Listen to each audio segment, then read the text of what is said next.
ओम शांति। आज बाबा के 3-7-20 के महावाक्य हैं।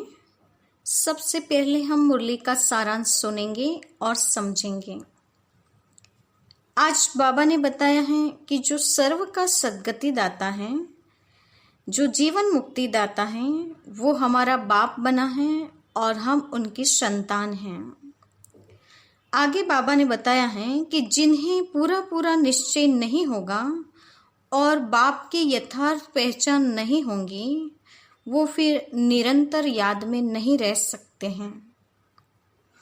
देह से न्यारा देही अभिमानी बनना है, अपने शरीर को भी भूलना है।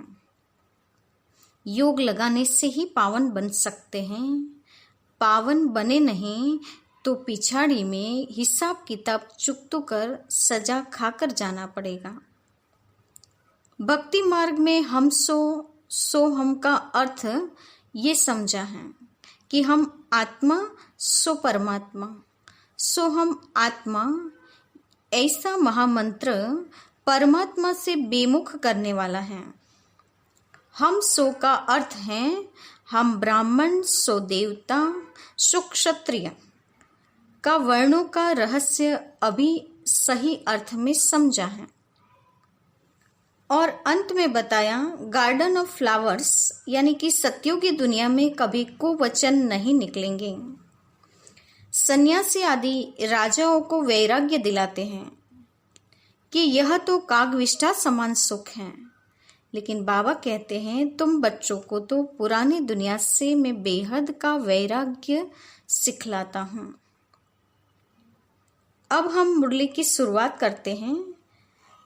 मुरली का टाइटल है मीठे बच्चे, जो सर्व की सद्गति करने वाला जीवन मुक्ति दाता है, वह आपका बाप बना है। तुम उनकी संतान हो तो कितना नशा रहना चाहिए।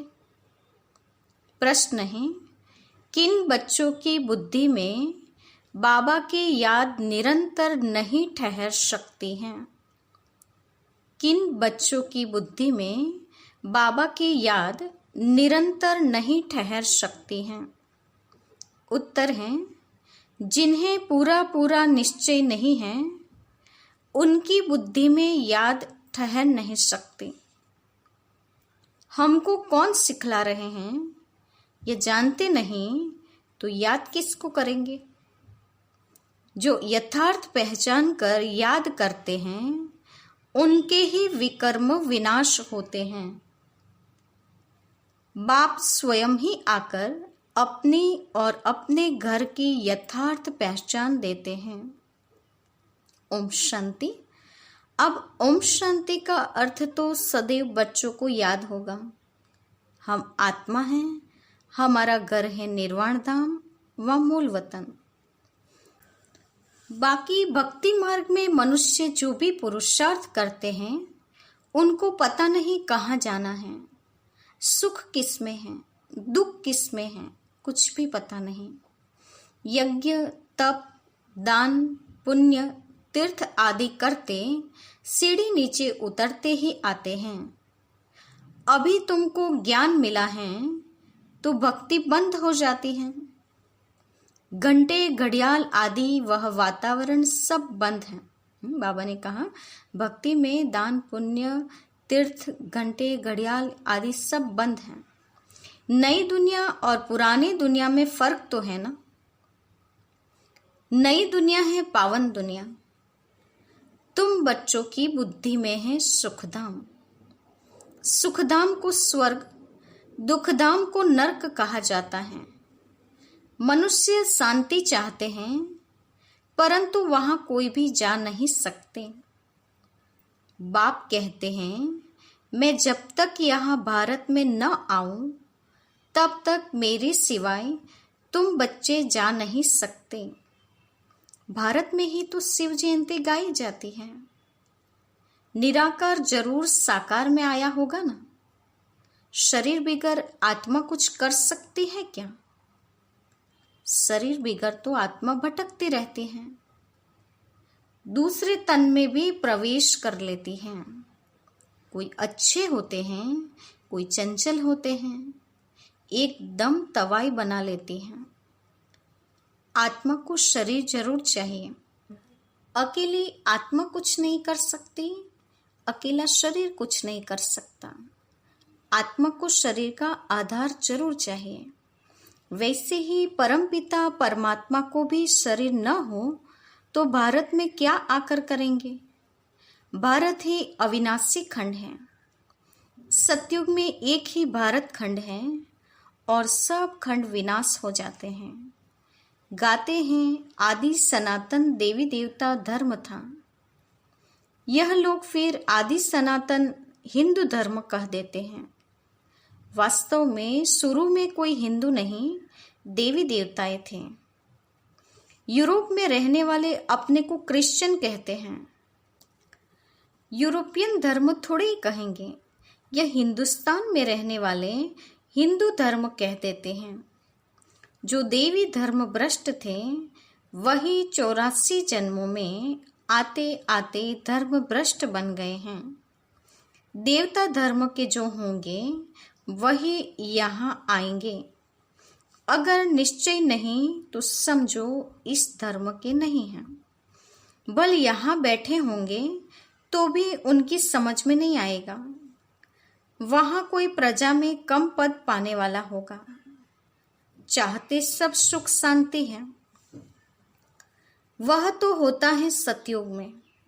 सुख शांति की दुनिया सतयुग है।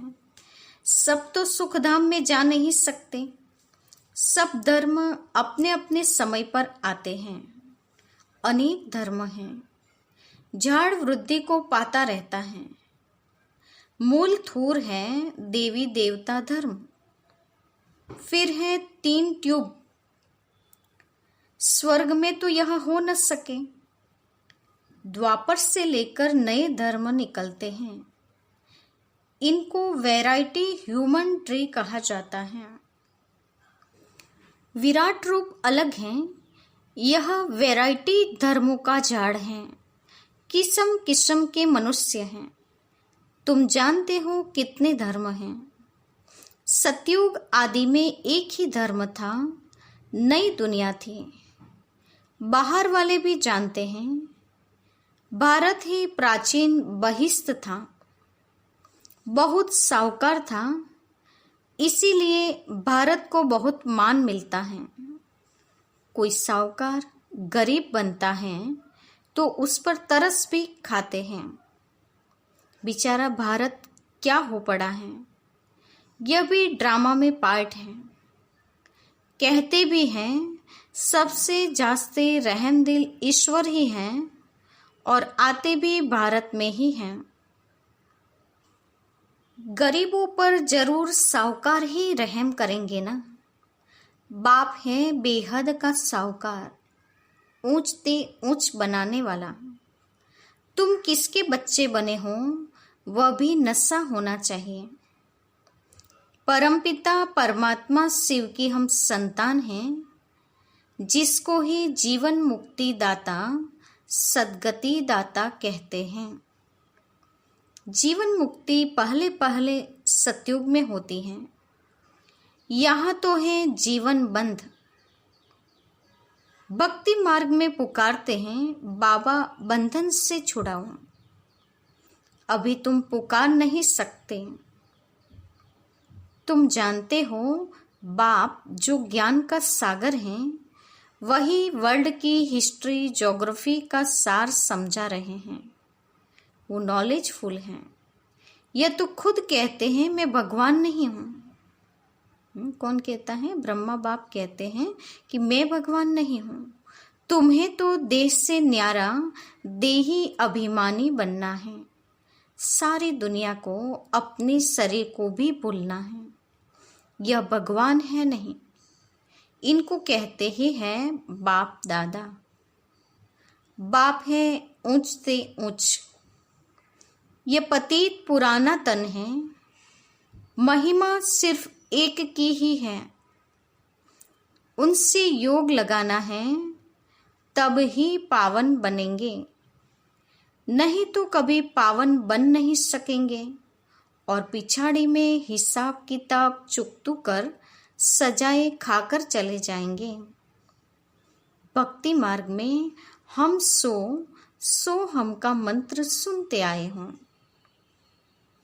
हम आत्मा सो परमपिता परमात्मा, सो हम आत्मा, यही रॉन्ग मंत्र परमात्मा से बेमुख करने वाला है।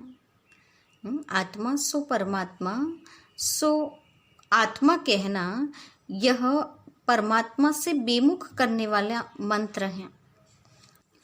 बाप कहते हैं, बच्चे परमात्मा सो आत्मा कहना यह बिल्कुल रॉन्ग है। अभी तुम बच्चों को वर्णों का भी रहस्य समझाया गया है। हम सो ब्राह्मण हैं, फिर हम सो देवता बनने के लिए पुरुषार्थ करते हैं। फिर हम सो देवता बन क्षत्रिय वर्ण में आएंगे। और कोई को थोड़ी पता है कि हम कैसे 84 जन्म लेते हैं, किस कुल में लेते हैं। तुम अभी समझते हो हम ब्राह्मण हैं, बाबा तो ब्राह्मण नहीं हैं। तुम ही इन वर्णों में आते हो। अब ब्राह्मण धर्म में एडॉप्ट किया है। शिव बाबा द्वारा प्रजापिता ब्रह्मा की संतान बने हो। यह भी जानते हो निराकारी आत्माएं असली ईश्वरीय कुल की हैं। निराकारी दुनिया में रहने वाली हैं, फिर साकारी दुनिया में आती हैं। पार्ट बजाने आना पड़ता है। वहां से आए, फिर हमने देवता कुल में 8 जन्म लिए। फिर हम क्षत्रिय कुल में, वैश्य कुल में जाते हैं। बाप समझाते हैं, इसमें इतने जन्म देवी कुल में लिए, फिर इतने जन्म क्षत्रिय कुल में लिए। 84 जन्मों का चक्र है। तुम्हारे बिगर यह ज्ञान और कोई को मिल न सके। जो इस धर्म के होंगे वही यहाँ आएंगे। राजधानी स्थापन हो रही है। कोई राजा रानी, कोई प्रजा बनेंगे। Suryavanshi Lakshmi Narayan the first, second, third 8 गद्दी चलती हैं। फिर क्षत्रिय धर्म में भी फर्स्ट, सेकंड, थर्ड ऐसे चलता है। यह सब बातें बाप समझाते हैं। ज्ञान का सागर जब आते हैं तो भक्ति खलास हो जाती है। रात खत्म हो, दिन होता है। वहाँ किसी भी प्रकार के धक्के नहीं होते हैं। आराम ही आराम है, कोई हंगामा नहीं। यह भी ड्रामा बना हुआ है। भक्ति कल्ट में ही बाप आते हैं। सबको वापिस जरूर जाना है, फिर नंबरवार उतरते हैं। क्राइस्ट आएंगे तो फिर उनके धर्म वाले भी आते रहेंगे। अभी देखो कितने क्रिश्चियन हैं। क्राइस्ट हो गया क्रिश्चियन धर्म का बीज। इस देवी देवता धर्म का बीज है परमपिता परमात्मा शिव। तुम्हारा धर्म स्थापन करते हैं परमपिता परमात्मा। तुमको ब्राह्मण धर्म में किसने लाया? बाप ने एडॉप्ट किया तो उनसे छोटा ब्राह्मण धर्म हुआ। ब्राह्मणों की चोटी गाई जाती है। यह है निशानी चोटी। फिर नीचे आओ तो शरीर बढ़ता जाता है। ये सब बातें बाप बैठ समझाते हैं। जो बाप कल्याणकारी हैं वही आकर भारत का कल्याण करते हैं। सबसे अधिक कल्याण तो तुम बच्चों का ही करते हैं, जो तुम क्या से क्या बन जाते हो। तुम अमर लोक के मालिक बन जाते हो। अभी तुम काम पर विजय पाते हो, वहां अकाले मृत्यु होती नहीं। मरने की बात नहीं, बाकी चोला तो बदलेंगे ना। जैसे सर्प एक खाल उतार दूसरी लेते हैं। यहाँ भी तुम यह पुरानी खाल छोड़ नई दुनिया में नई खाल लेंगे। सतयुग को कहा जाता है गार्डन ऑफ फ्लावर्स। कभी कोई कुवचन वहां नहीं निकलता। यहाँ तो है ही कुसंग। माया का संग है ना, इसीलिए इनका नाम ही है रव रव नर्क। जगह पुरानी होती है तो म्यूनिसिपैलिटी वाले पहले से ही खाली करा देते हैं। बाप भी कहते हैं जब पुरानी दुनिया होती है तब हम आते हैं। ज्ञान से सद्गति होती है, राजयोग सिखाया जाता है। भक्ति में तो कुछ भी नहीं है। हाँ, जैसे दान पुण्य करते हैं तो अल्पकाल के लिए सुख मिलता है। राजाओं को भी सन्यासी लोग वैराग्य दिलाते हैं। यह तो कागविष्ठा समान सुख है। अभी तुम बच्चों को बेहद का वैराग्य सिखाया जाता है। यह है ही पुरानी दुनिया। अब सुख धाम को याद करो, फिर वाया शांति धाम यहाँ आना है। दिलवाड़ा मंदिर में हुबहू तुम्हारा इस समय का यादगार है। नीचे तपस्या में बैठे हैं, ऊपर में है स्वर्ग। नहीं तो स्वर्ग कहाँ दिखाए। मनुष्य मरते हैं तो कहेंगे स्वर्ग पधारा। स्वर्ग को ऊपर में समझते हैं, परंतु ऊपर में कुछ है नहीं। भारत ही स्वर्ग, भारत ही नर्क बनता है। यह मंदिर पूरा यादगार है। यह मंदिर आदि सब बाद में बनते हैं। स्वर्ग में भक्ति होती नहीं, वहां तो सुख ही सुख है। बाप आकर सब राज समझाते हैं और सब आत्माओं के नाम बदलते हैं। शिव का नाम नहीं बदलता, उनका अपना शरीर है नहीं। शरीर बिगर पढ़ाएंगे कैसे। प्रेरणा की तो कोई बात ही नहीं है। प्रेरणा का अर्थ है विचार। ऐसे नहीं ऊपर से प्रेरणा करेंगे और पहुंच जाएंगे। इसमें प्रेरणा की कोई बात नहीं। जिन बच्चों को बाप की पूरी पहचान नहीं, पूरा निश्चय नहीं, उनकी बुद्धि में याद भी ठहरेगी नहीं। हमको कौन सिखला रहे हैं वह जानते नहीं तो याद किसको करेंगे। बाप की याद से ही तुम्हारे विकर्म विनाश होंगे। जो जन्म जन्मांतर लिंग को ही याद करते हैं, समझते हैं यह परमात्मा है, उनका यह चिन्ह है। वह है निराकार, साकार नहीं है। बाप कहते हैं मुझे भी प्रकृति का आधार लेना पड़ता है, नहीं तो तुमको सृष्टि चक्र का राज कैसे समझाऊं। यह है रूहानी नॉलेज। रूहों को ही यह नॉलेज मिलती है। यह नॉलेज एक बाप ही दे सकते हैं। पुनर्जन्म तो लेना ही है। सब एक्टर्स को पार्ट मिला हुआ है। निर्वाण धाम में कोई जा नहीं सकता, मोक्ष को कोई पा नहीं सकते। जो नंबरवार विश्व के मालिक बनते हैं वही 84 जन्मों में आते हैं। चक्र जरूर लगाना है। मनुष्य समझते हैं मोक्ष मिलता है।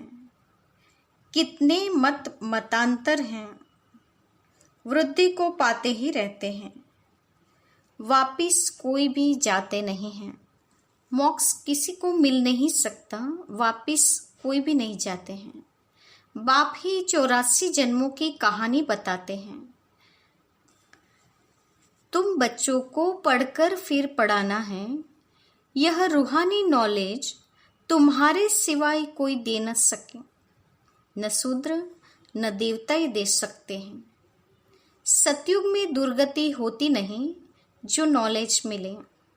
यह नॉलेज ही है सद्गति के लिए। सद्गति दाता, लिबरेटर, गाइड एक ही है। सिवाय याद की यात्रा के कोई भी पवित्र बन न सके। सजाएं जरूर खानी पड़ेगी, पद भी भ्रष्ट हो जाएगा। सबका हिसाब किताब चुकता तो होना है ना। तुमको तुम्हारी ही बात समझाते हैं, और धर्मों में जाने की क्या पड़ी है। भारतवासियों को ही नॉलेज मिलती है। बाप भी भारत में ही आकर 3 धर्म स्थापन करते हैं। अभी तुमको शूद्र धर्म से निकाल ऊंच कुल में ले जाते हैं। वह है नीच पतित कुल। अब पावन बनाने के लिए तुम ब्राह्मण निमित्त बनते हो। इनको रुद्र ज्ञान यज्ञ कहा जाता है। रुद्र शिव बाबा ने यज्ञ रचा है। इस बेहद के यज्ञ में सारी पुरानी दुनिया की आहुति पड़नी है, फिर नई दुनिया स्थापन हो जाएगी। पुरानी दुनिया खत्म होनी है। तुम यह नॉलेज लेते ही हो नई दुनिया के लिए। देवताओं की परछाई पुरानी दुनिया में नहीं पड़ती। तुम बच्चे जानते हो कि कल्प पहले जो आए होंगे वही आकर यह नॉलेज लेंगे। नंबरवार पुरुषार्थ अनुसार पढ़ाई पढ़ेंगे। मनुष्य यहाँ ही शांति चाहते हैं।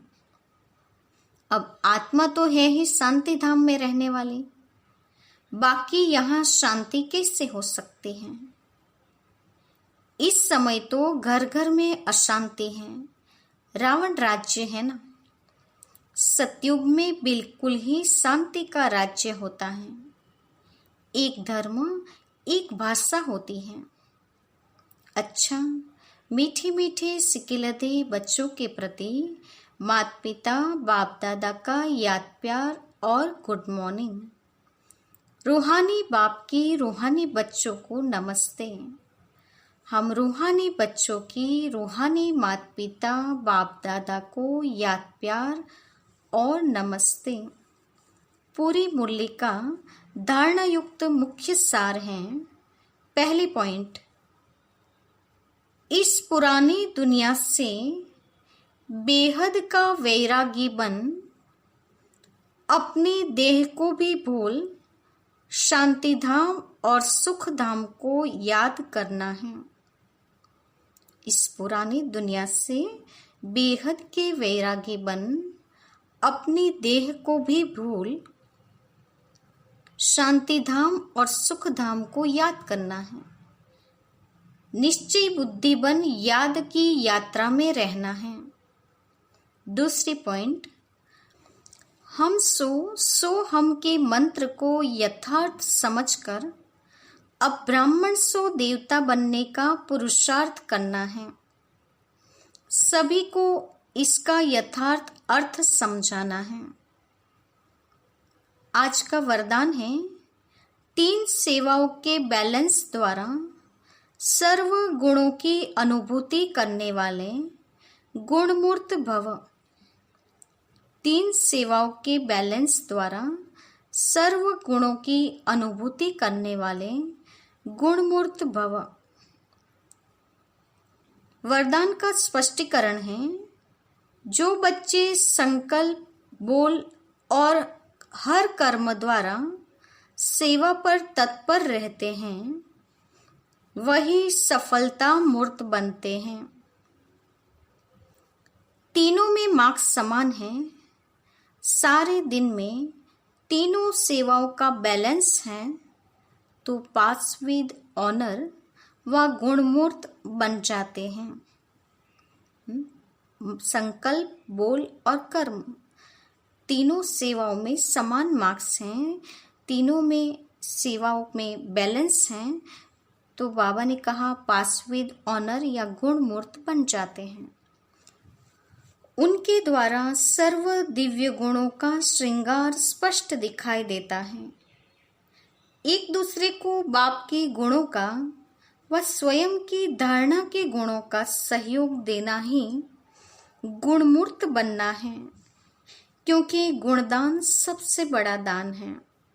आपस में एक दूसरे के गुणों का दान करना, ये है गुणमूर्त बनना। और बाबा ने कहा गुणदान सबसे बड़ा दान है। आज का स्लोगन है, निश्चय रूपी फाउंडेशन पक्का है तो श्रेष्ठ जीवन का अनुभव स्वतः होता है। निश्चय रूपी फाउंडेशन मजबूत होता है तो श्रेष्ठ जीवन का अनुभव स्वतः होता है। आज के मुख्य पॉइंट्स हैं, सर्व का सद्गति करने वाला जीवन मुक्ति दाता वह हमारा बाप बना है। ये नशा एवं खुशी रखनी है। निश्चय का फाउंडेशन मजबूत होगा तो बाप की याद भी आती रहेगी और श्रेष्ठ जीवन का अनुभव भी स्वतः होता रहेगा। हम सो हम का अर्थ हम ब्राह्मण ही देवता बनने वाले हैं, ये बात यथार्थ रीति सबको समझानी है। बेहद का वैरागी बन देह को भी भूल शांतिधाम सुखधाम को याद करना है। सब एक्टर्स को पार्ट मिला है तो किसी को भी मोक्ष नहीं मिल सकती, निर्वाण में कोई भी जा नहीं सकता, ये हमेशा याद रखना है। और संकल्प, बोल और कर्म ये तीनों ही सेवाओं के बैलेंस द्वारा पासविद ऑनर और गुणमूर्त बन सकते हैं। आपस में बाप के गुणों का और स्वयं के धारणा के गुणों का सहयोग देना, ये गुणदान करना है और गुणदान सबसे बड़ा दान है। अच्छा, ओम शांति।